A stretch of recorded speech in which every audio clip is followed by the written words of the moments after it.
Hello friends, આજે આપણે વડા બનાવીશું. વડા બનાવવા માટે મેં 2 વાટકી બાજરીનો લોટ લીધેલો છે, અડધી વાટકી ઘઉંનો, 2 ચમચી ચણાનો અને 2 ચમચી સોજી લીધી છે, દહીં, આછી લીલા ધાણા, મેથી. હવે આપણે લોટ તૈયાર કરીશું.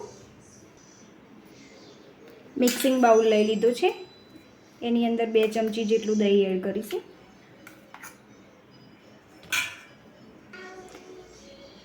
બે ચમચી જેટલું તેલ લઈશું. તેલ અને દહીંને મિક્સ કરી લઈશું. આ રીતે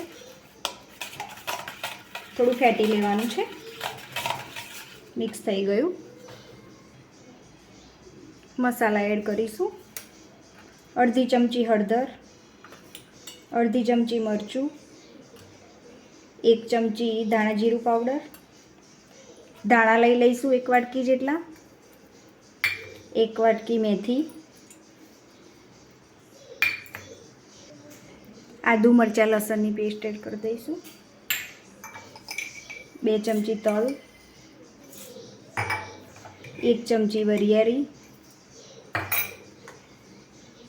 1 નાની ચમચી હિંગ. હવે મિક્સ કરી લઈશું. થોડો કુકિંગ સોડા એડ કરી દઈશું.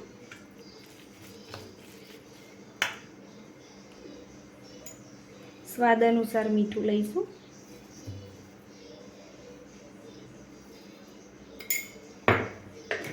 હવે મિક્સ કરીશું. કુકિંગ સોડા એડ કરવાથી આ મિશ્રણ એકદમ ફ્લફી બની ગયું છે. તેનાથી આપણા વડા એકદમ સોફ્ટ અને ક્રિસ્પી બનશે. આ રીતે મસાલો મિક્સ કરવાથી વડામાં એકદમ ટેસ્ટ બહુ જ સરસ આવતો હોય છે. અજમાને આ રીતે હાથમાં મસળીને એડ કરવાનું છે. હવે આપણે લોટ લઈ લઈશું. બાજરીનો લોટ લઈ લીધો, સોજી, બેસન, ઘઉંનો લોટ.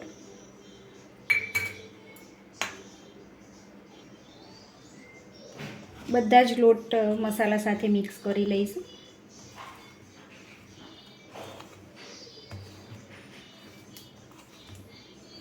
પાણી એકદમ એડ નથી કરવાનું, પાણી થોડું થોડું એડ કરવાનું છે, કારણ કે એની અંદર મેથી અને ધાણાનું મોઇશ્ચર હોય છે. દહીં પણ એડ કરેલું છે, એટલે જરૂર પડે એમ થોડું થોડું પાણી એડ કરીશું અને લોટ તૈયાર કરી લઈશું વડાનો. વડાના લોટને બરાબર ટીપી લેવાનું છે. આ રીતે મસળી લેવાનું છે, જેથી કરીને એકદમ સોફ્ટ લોટ થઈ જાય અને વડા સરસ બને.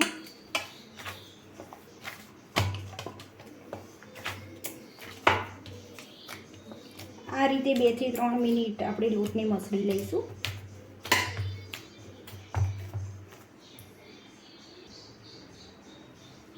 વડાનો લોટ બંધાઈને રેડી થઈ ગયો છે. હવે એને 10 મિનિટ માટે રેસ્ટ આપીશું. ઢાંકીને રાખી દઈશું. લોટ 10 મિનિટ થઈ ગઈ છે. વડાના લોટને સરસ સ્મૂથ થઈ ગયો છે. હાથ તેલવાળા કરી લઈશું અને ગોળ લુવા બનાવી લઈશું.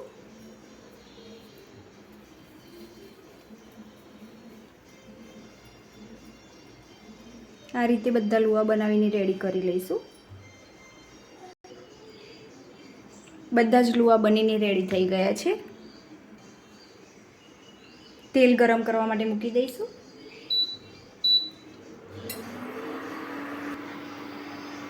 આ રીતે એક કપડું લઈ લેવાનું છે, એને પલાળી લેવાનું છે. લુવાને આ રીતે ગોઠવી દઈશું.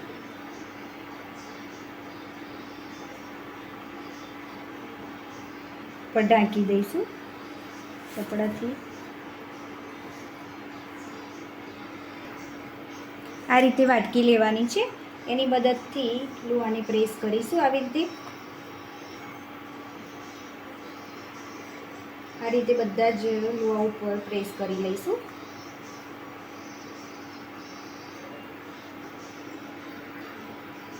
ખોલીને જોઈશું. વડું આ રીતે બનીને રેડી થઈ ગયું છે। આ રીતે બધા જ વડા બનાવી લઈશું અને એને આટલા પતલા રાખવાના છે, બહુ જાડા પણ નહીં ને બહુ પતલા પણ નહીં, એની થિકનેસ આ પ્રમાણે રાખવાની છે। આ રીતથી આપણે વડા બનાવીએ છીએ તો આપણા વડા ફટાફટ વણાઈ જતા હોય છે અને સરસ વણાઈને રેડી થઈ જાય છે। આપણા બધા જ વડા બનીને રેડી થઈ ગયા છે। હવે આપણે એને તળી લઈશું। તેલ ગરમ થઈ ગયું છે, એની અંદર આપણે વડા એડ કરીશું।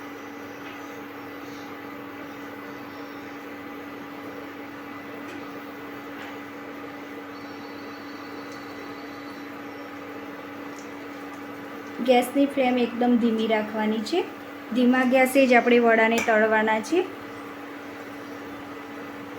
ગેસની ફ્લેમ જો ફાસ્ટ રાખીશું તો વડા અંદરથી કાચા રહેશે, એટલા માટે આપણે એકદમ ધીમા તાપે જ તળવાના છે વડાને। વડાને આ રીતે વચ્ચે વચ્ચે ફેરવતા રહીશું। એકદમ ધીમા તાપે જ વડાને તળવાના છે। વડા આપણા તળાઈ ગયા છે। આ રીતે કાણાવાળા બાઉલમાં લઈ લઈશું।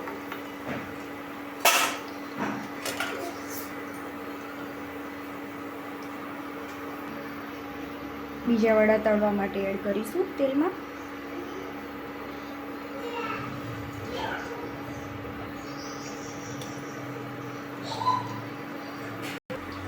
વડા તળાઈ ગયા છે, કાઢી લઈશું। કાણાવાળા બાઉલમાં લઈ લઈશું।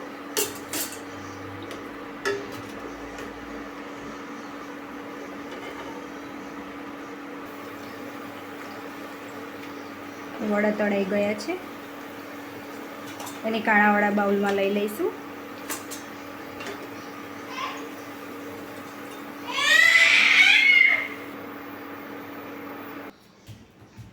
બધા જ વડા તળાઈને રેડી થઈ ગયા છે, એકદમ સરસ ક્રિસ્પી અને સોફ્ટ બન્યા છે વડા, અને સર્વ કરી લઈશું। કેટલો સરસ અવાજ આવે છે, ક્રિસ્પી। ફ્રેન્ડ્સ, આપણા વડા બનીને રેડી થઈ ગયા છે, એને કેચઅપ સાથે કે ચા સાથે ખાઈ શકાય છે। વડા એકદમ ક્રિસ્પી બનીને રેડી થયા છે। ફ્રેન્ડ્સ, તમે પણ બનાવજો અને કોમેન્ટમાં કહેજો કેવા લાગ્યા। મારી ચેનલને સબસ્ક્રાઈબ કરો, કોમેન્ટ કરો ને લાઈક કરો। હવે ફરીથી મળીશું નવા વિડીયો સાથે ફ્રેન્ડ્સ। Thank you friends.